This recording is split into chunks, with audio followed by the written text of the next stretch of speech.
So they put 14 different electrodes in my body. Then it became painful. Then I opened my eyes.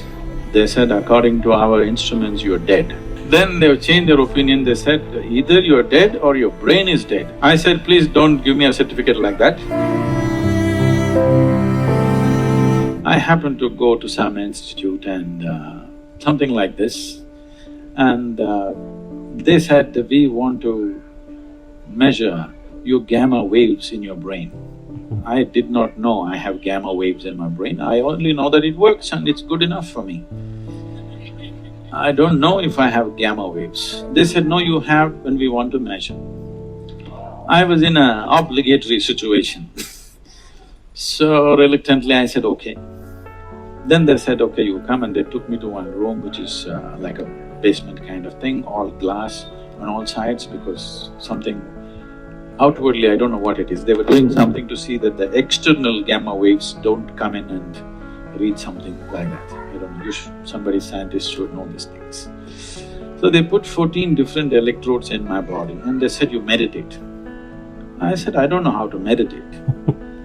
They said, you teach everybody to meditate. I said, yes, I do teach people meditation because they do not know how to sit still. I have no such issue. If I close my eyes, the world just vanishes for me. You know, if I close my eyes, the whole world just disappears for me. That is the idea of the eyelids, I always thought. Yes. If you close it, the world should go.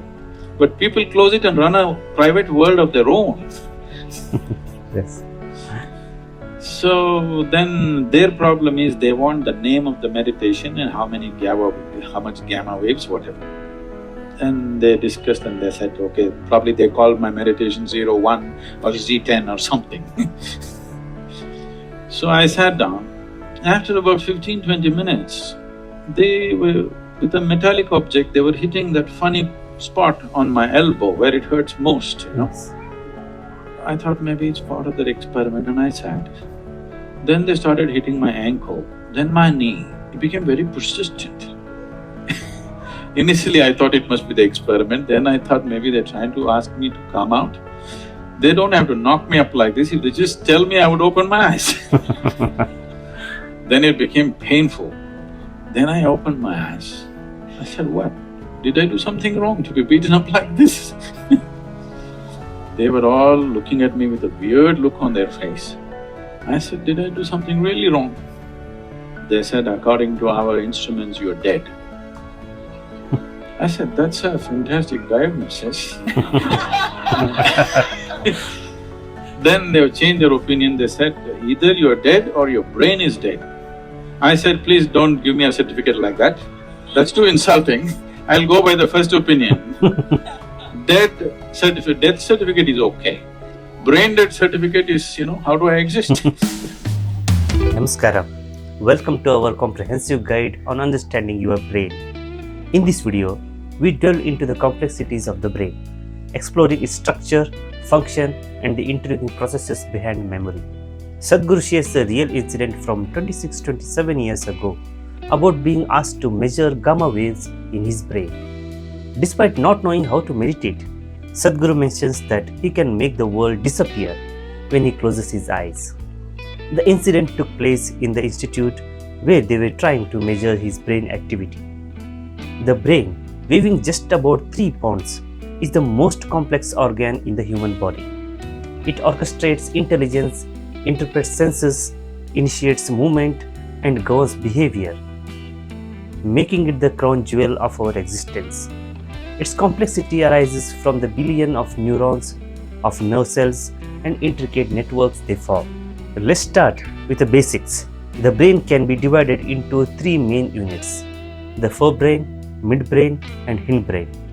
Each unit has a specialized structures and functions that contribute to the overall cognitive and physical capabilities. The hindbrain, comprising the brainstem, cerebellum, and upper spinal cord, regulates essential functions like heartbeat, breathing, and basic motor activities. It's like the engine room of our body, ensuring vital processes run smoothly without conscious effort.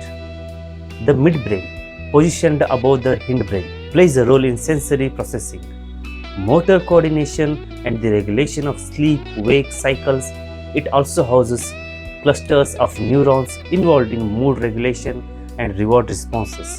The forebrain, the largest and most complex part of the brain, includes the cerebrum, thalamus, and hypothalamus. Among other structures, it's responsible for higher cognitive functions such as thinking, memory, emotions, and complex motor activities. Let's zoom into the cerebrum, particularly its outer layer called cerebrum cortex. This wrinkled layer is where most information processing occurs. It's divided into 4 lobes: frontal, parietal, temporal, and occipital, each with specific functions related to movement, sensory, perception, language, and visual processing. The cerebral hemispheres, connected by the corpus callosum, work together but also have distinct roles. The left hemisphere is often associated with language, logic, and analytics thinking, while the right hemisphere excels in creativity, spatial awareness, and holistic processing. Communication between brain regions is facilitated by neurons and neural pathways. Signals travel as electric impulse and chemical messages, allowing different brain areas to work in harmony. Delving deeper, structures like the hypothalamus regulates the body temperature, hunger, thirst, and hormonal balance. It's also a key player in emotional responses and the stress response system.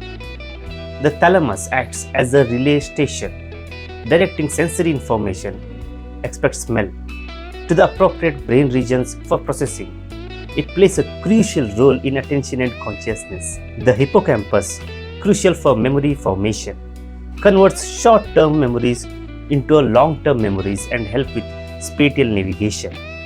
The basal ganglia, involved in motor control and procedural learning, coordinating movements and habits.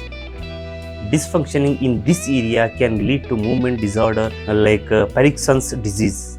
Understanding brain function extends to our genetic makeup decoded in DNA. Genes provide instructions for building proteins essential for brain structure, neurotransmission, and overall function.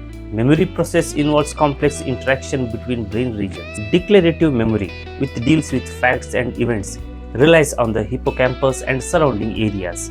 Non-declarative memory, including skills and habits, involves structures like the neostriatum. Understanding your brain's intricacies not only fosters appreciation for its wonder, but it also emphasizes the importance of brain health and cognitive well-being in our lives.